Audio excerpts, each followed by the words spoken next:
श्रीगुरुभ्यो नमः। हरिः ओम्। गुरुर्ब्रह्मा गुरुर्विष्णु गुरुर्देवो महेश्वरः। गुरुसाक्षात् परब्रह्म तस्मै श्रीगुरवे नमः। वक्रतुण्डमहाकाय सूर्यकोटिसमप्रभ निर्विघ्नं कुरु मे देव सर्वकार्येषु सर्वदा। सरस्वती नमस्तुभ्यं वरदे कामरूपिणी विद्यारम्भं करिष्यामि सिद्धिर्भवतु मे सदा। ॐ श्रीमात्रे नमः। So we begin with Ratri Suktam and we will look at verse number 3. So first let us look at the verse itself. The verse says, Niru Swasaram Askritosham Devya Yati. Niru Swasaram Askritosham Devya Yati. Apedu Hasate Tamaha. Apedu Hasate Tamaha. Niruswasaram askritosham devya yati apedu hasate tamaha. Let us do a word by word meaning first. Niru. Niru means to move away, to move forward, right? To move onward. Swasaram. Swasra. Swasra, the word means sister. Swasaram, own sister. Own sister. Swasaram. Askrita. Causing to move. Causing to move. Or releasing. Ushasam. Ushasam here means the Usha. Usha, the dawn, right? There is a Usha Suktam also. Usha is a very powerful deity in the Rig Veda, just like Ratri. And so Ushasam means the Usha, Devi Usha, Devya by the goddess. Yati, to go, to proceed. Apa, not apaha. Apaha means water. Apa means to away, go away. Etu means let it depart, let it go. Hasate, withdraw. Tamaha, darkness. So basically, if I do the Sandhi Vicheda of this entire shloka, it will say Neer U Swasaram Askrita Ushasam Devi Ayati Apa Etu Hasate Tamaha. Right? So the literal meaning will be the goddess sends her sister Usha, dawn, and as she departs, the darkness withdraws and vanishes. In another sense, night gives way to her sister, the Usha, the dawn. The radiant one advances, darkness retreats into the distance. Such a beautiful poetic description of the rising sun. Right?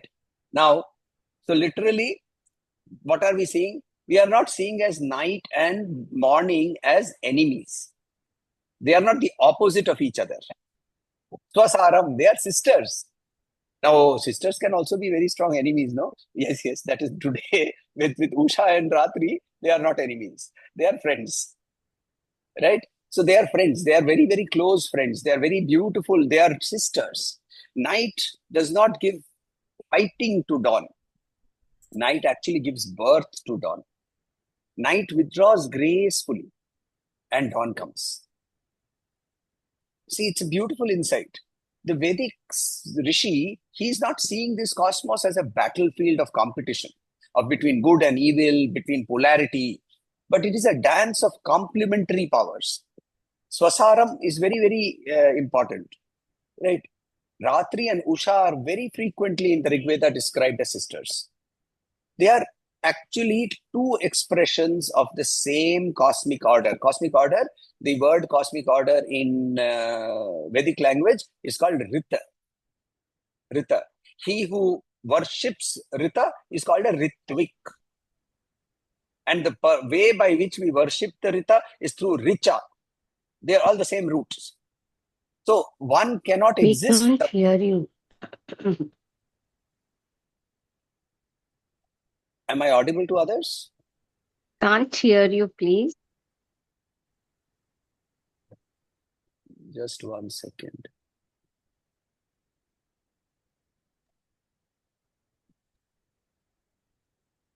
Am I audible to others?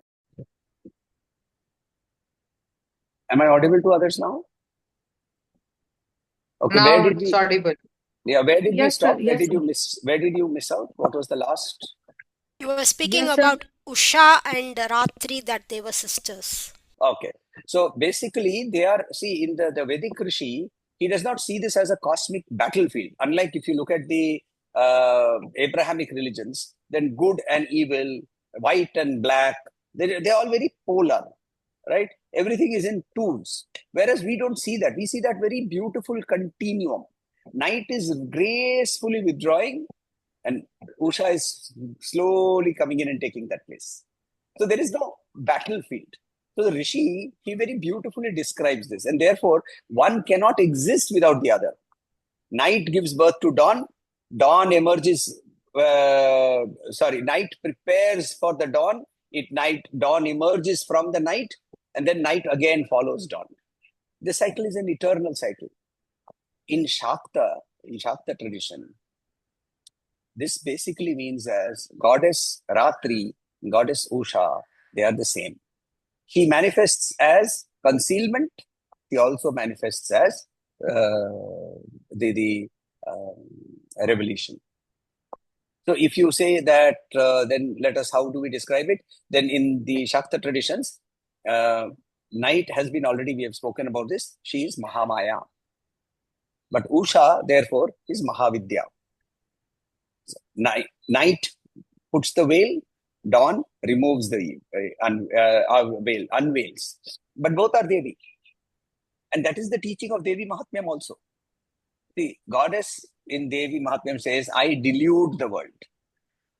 And yet, she is Mokshada. She is the giver of liberation. So the same force obscures the truth and reveals the truth. They are not two separate entities. They are the manifestations of the same Shakti. Another In connection. Lalita, Yes, sorry, carry on. Anna. In Lalita Sahasranamam, Sindhuraruna Vigraham is also describing same thing, no? The rising of the dawn. No. That is where we say Sahasra Udyadbhanu Sahasrabha in Lalita Sahasranam, not in the Dhyana Shloka. Udyadbhanu Sahasrabha, the rising of the sun, that is Devi's personal manifestation. That has nothing to do with the Ratri and Usha. Ratri Usha is Vedic. Here you have gone deeply into Lalita, and there you are seeing Lalita come out. So Lalita is like the sun. Usha is the prelude to the sun. Okay.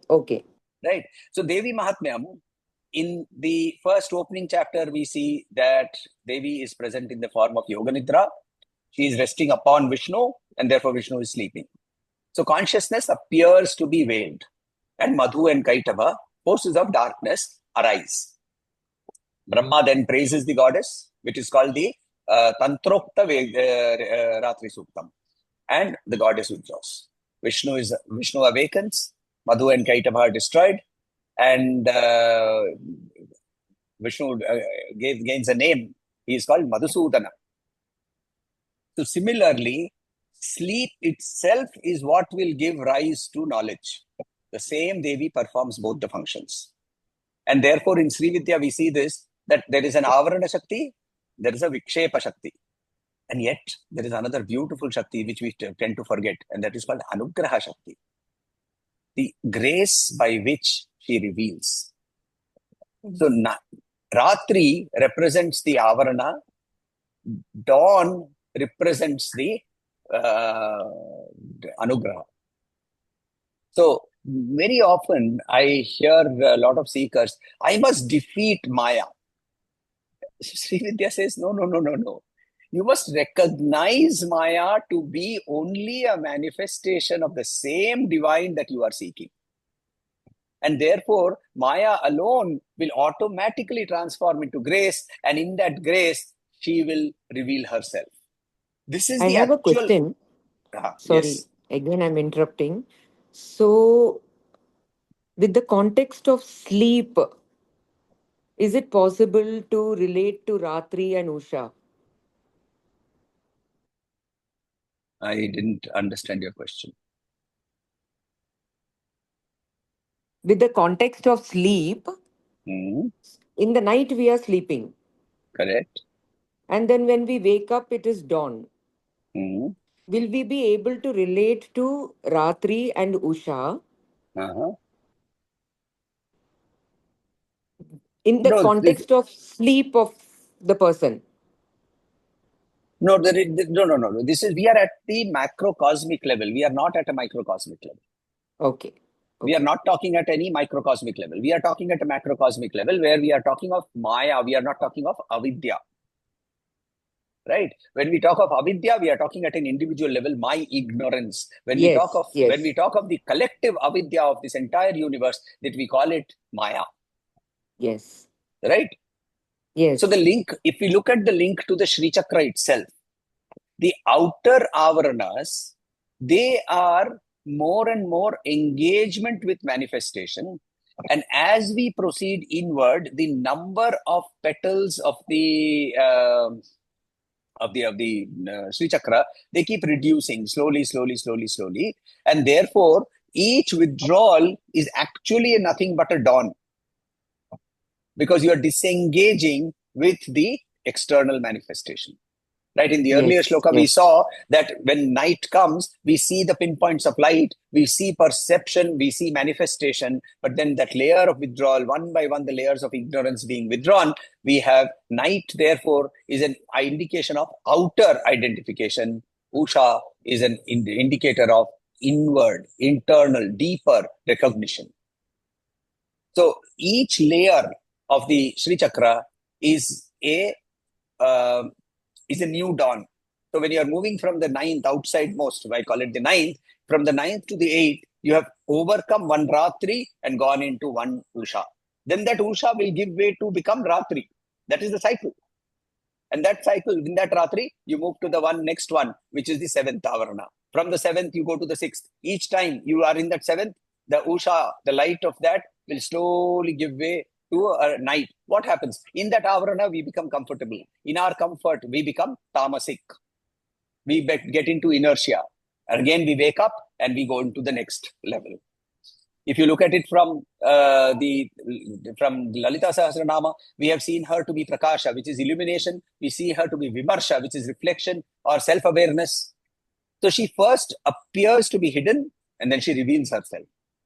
So this transition from Ratri to Ushas is basically the movement from unconscious participation in existence to conscious recognition of existence. We are today unconsciously participating. Bhook laga, muh chalna shuru ho gaya. You don't even know that you are eating, you are drinking, you are breathing. But that awareness of every second of our life in full consciousness and understanding that consciousness itself is Devi, that is this journey from Ratri to Ushas. It is therefore the unveiling of that which was always present. If you look at Devi Mahatmyam, the first portion is called the portion of Mahakali, right? The second portion, which is Mahishasura Vadha. So the first portion, Madhukaitava Vadha, is from a portion which is ruled by the manifestation of Devi called Mahakali. The second portion is a portion where Mahishasura Vadha happens. And that is where we say that his portion is ruled by Mahalakshmi.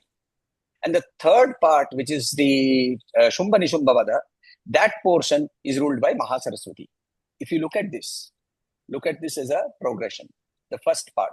Navaratri also 3 days. 3 days is Durga, Lakshmi and Saraswati. That is very popular. That has nothing in. There is no Shastric connection. connection. Okay. Just because there are 3 Devis, therefore let us divide this into 333. Makes it easier for everybody. Nothing of that sort. So, if you look at this progression, the first progression as Mahakali is dissolution. The second of Mahalakshmi is the emergence. And the third is the dawn of knowledge. So night, dissolution, gives birth to knowledge.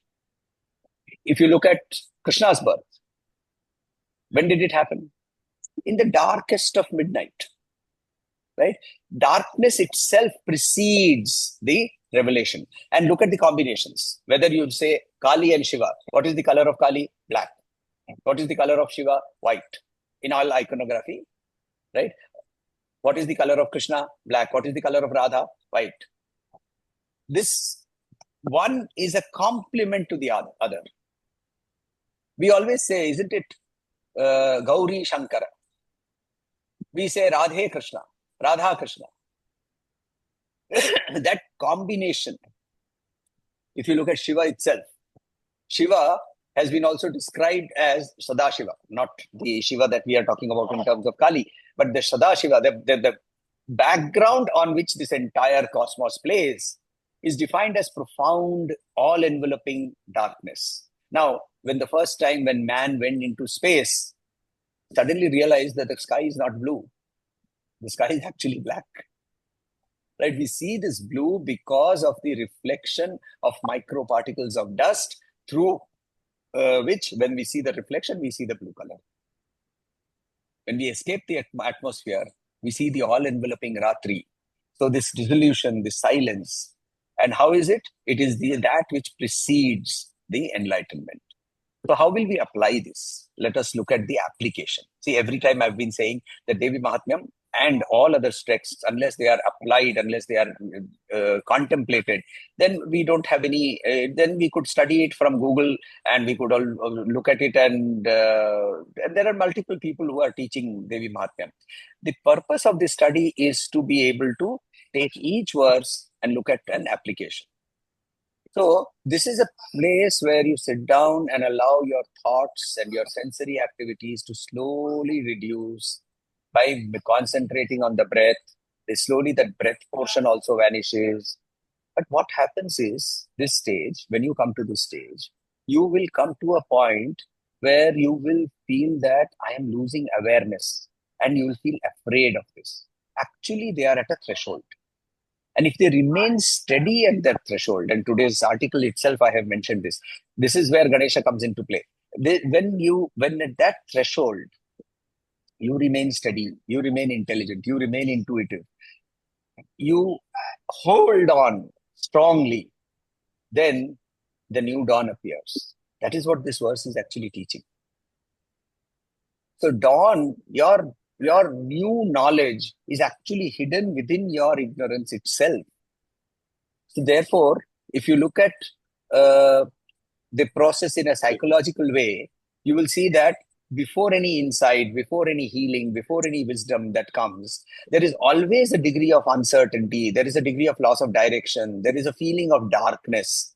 But yet from that, this verse suggests that if we, instead of rejecting it, if instead of fighting it, if we embrace it, we realize that Ratri is gestation and not failure. Such a powerful thing. See, don't fight the night. Don't fight your fear. Embrace the fear and say, fear, you are also nothing but a manifestation of the Divine Mother. I embrace you. I accept you. And the fear itself will say, oh, wonderful. Now let me show you what you were afraid of. I will remove myself and show you that what you were afraid of was nothing that was that you were actually, there was nothing there to be afraid of. This is what is becoming aware, no? Yes. At an Advaitic level, night and dawn here now at a microcosmic level, these point to Avidya and Vidya. But both Avidya and Vidya relate to the realm of Maya. Both relate to the realm of Maya. When you climb up the 18 steps at going to Shabarimala, the last two steps are Avidya and Vidya. You have to give up Vidya also. Only then the Lord is available. You cannot take Vidya and go. I use the parable of the pole vaulter. And if you are a pole vaulter, if you are holding on to the pole, without the pole, you can't jump up. But if you keep on holding to the pole, you will not cross either. So that is an understanding that we understand that the sky in which the both night and dawn are actually playing, that has remained unchanged. That is that consciousness, that is that witness, which is constant. Think of this. Who is it that who knows the night? My awareness. Who is it that knows Usha? Ushas, who recognizes? कौन पहचानता है उषस को? मैं पहचानता हूँ. मैं कौन? मेरे consciousness, मेरे चित्त. Dawn does not destroy night. Night does not destroy dawn. It is attained, moksha is attained not by destroying her Vikshepa Shakti, her Avarana Shakti, but by understanding and accepting. So here is a contemplation for practice. And you can do this at daytime also. Meditate upon an infinite night sky. Please do this. Close your eyes. You are sitting in a room, comfortable position, back straight, eyes closed. Visualize the entire night sky in front of you. In the earlier verse, we saw pinpoints of stars. Slowly, you see a small sliver of light at the end, at the horizon. Very, very slowly, that small sliver of light keeps growing, moving towards higher and higher into the night sky. The night sky itself, which was deep black, is slowly changing color. It has become a deep indigo blue. And there is this faint pinkness that has started at the base, nearly at the horizon.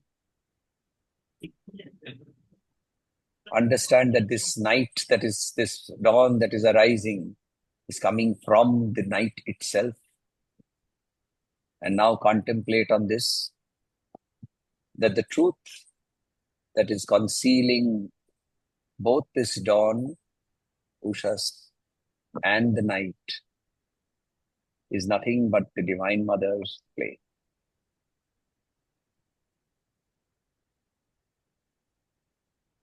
Keep yourself in that contemplation.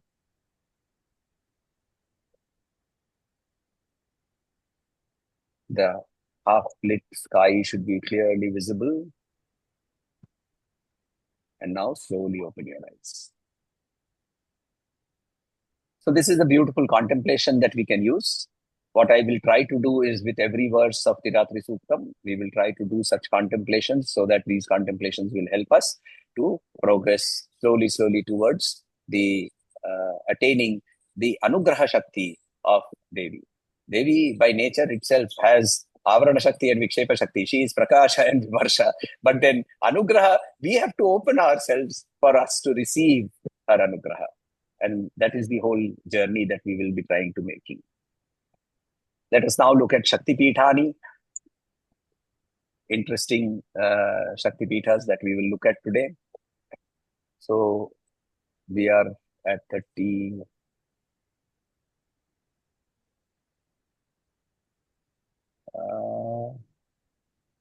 Yes. Ksheeragrame Mahamaya Bhairava Ksheerakhandakaha Yugadyasa Mahamaya Takshangushtham Pado Mama Ksheeragrama. Ksheeragrama is in Burdwan district. Ksheeragram in Bengali. Mahamaya is the Ksheeragrame Mahamaya Bhairava. Are we reading, Anna? Sorry, I think we are reading a different one. Or am I getting confused? Shakti Which one? Pitani, We have to take Nakuli some, yeah. Oh, Sa we finished this. Kalipiti. Okay. We Uh-huh. finished this last time. Yes. So, okay. So just some small addition. Yugadya is her name over there. This Mahamaya, she says, Yugadya sa Mahamaya, Dakshangushtham, right Angushtham of my foot, Pado Mama. Yugadya, the Devi, is under a pond over there. And she is said to manifest herself on some certain auspicious days. It is believed that the water recedes automatically. I doubt whether that really automatically happens. I think it is drained out and it is refilled. From 27, Nakulisha Kali Pite, Daksha Padanguli Chame. Other than the toe, all the other 4 fingers, Daksha Padanguli, 4 toes of the right foot, fell at Kali Pita, at Kali Ghat. And the Bhairava over there is called Nakulisha. Sarva Siddhikari Devi, Kalika Tatra Devata. The Devi over there, I am called Kalika, and my Bhairava over there is called Nakulisha. Anguli Vrinda Hastasya Prayage Lalita Bhava. Hastasya, hand. Anguli Vrinda, my fingers, fell at Prayaga. And there I took the name Lalita. Jayanta Vama Janghya Cha Jayanti Kramadishwara. So, in the Jaintia Hills near Meghalaya, near Shillong, around 60-65 kilometers from Shillong towards the Bangladesh border, there is a place called Jayanti.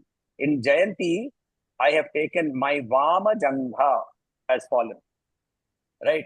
My left Jangha is the thigh. So my left thigh has fallen, and there I have taken the name Jayanti, and the Bhairava over there is Kramadishwara. Bhuvaneshi Siddhirupa Kiritistha Kiritataha. Kiriti is another village, town, which is near Murshidabad, and over there the crown fell. And over there, I am known as Vimala, Devata Vimala Namni Sarvat Samvarto Bhairavastatha. The Bhairava over there is called Samvarta. Varanasyam Vishalakshi. All of us most probably have visited Varanasi. We have seen Vishalakshi over there. Varanasyam Vishalakshi Devata Kala Bhairavaha. Right? The Bhairava over there is called Kala Bhairava. Manikarniti Vikhyata Kundalam cha Mamashrute. Manikarniti is a place, where I am there as the Kundala. My Kundalas fell over there, and that is the place where I am known as in Vishalakshi, the ear ornament, the Kundala fell, and therefore I am over there. It is very famous, and I am known as Vishalakshi over there. So, where were we? Varanasyam. Yes. Kanyashrame cha Prishtham me, my back, but the back portion fell at Kanyashrama. Nimisho Bhairavastatha. The Bhairava over there is called Nimisha, and Kanyashrama is Kanyakumari.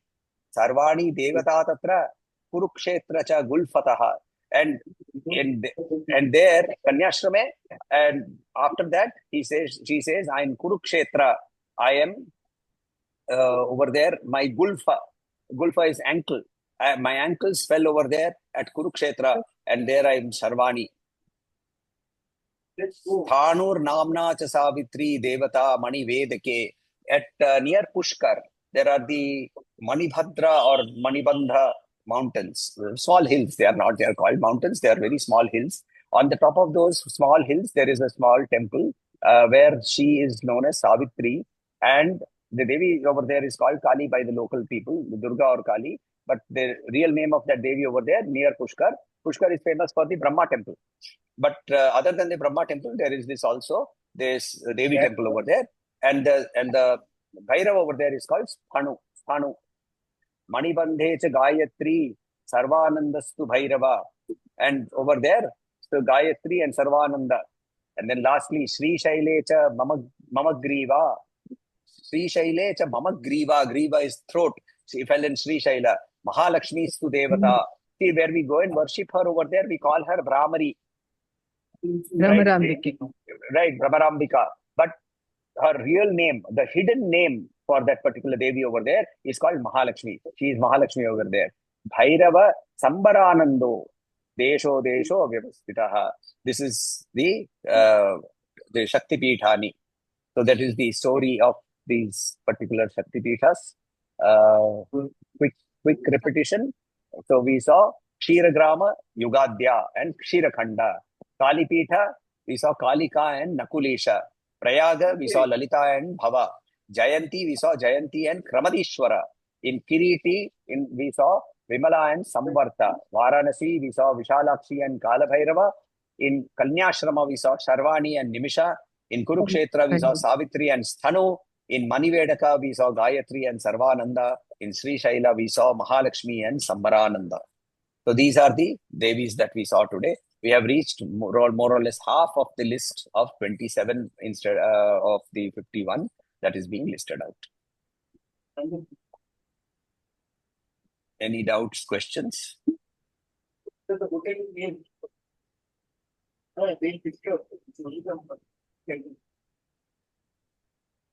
Okay. I'm pausing the record. Shanti Shanti Shanti Harihi Om Shri Gurubhyo Namaha Harihi Om. Thank you. Dhanyavadaha.